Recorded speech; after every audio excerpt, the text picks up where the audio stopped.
গ্লকোমার অত্যাধুনিক কিছু ট্রিটমেন্টের মধ্যে রয়েছে ভালভ অ্যান্ড আই স্টেন্ট বলে খুবই সরু একটা প্রস্থেটিক ডিভাইস, যে ডিভাইসটা চোখের ক্যাটারেক্ট সার্জারির সময়ও করা যেতে পারে, এমনিও করা যেতে পারে। চোখের আইবলের ভেতরে এটাকে অ্যাঙ্গেলড জায়গাটাতে বসিয়ে দেওয়া হয়।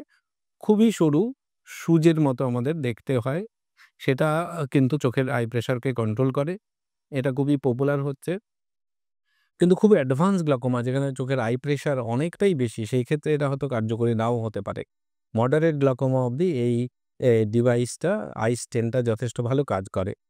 আর তার বাইরে যেগুলো গ্লাকোমা ট্রিটমেন্ট করার পর এবং গ্লাকোমার অপারেশনও, যেটা নরমালি আমরা গ্লাকোমা ট্রাবেকুলেক্টমি বলি, সেটা করার পরেও কিন্তু অনেক গ্লাকোমা অ্যাডভান্সেস হতে পারে এবং কন্ট্রোলে থাকছে না। সেই ক্ষেত্রে আমাদের কিছু ভালভ সার্জারি হয়, সেগুলো অ্যাডভান্স সার্জারি, সেগুলো পরে করতে দরকার হতে পারে।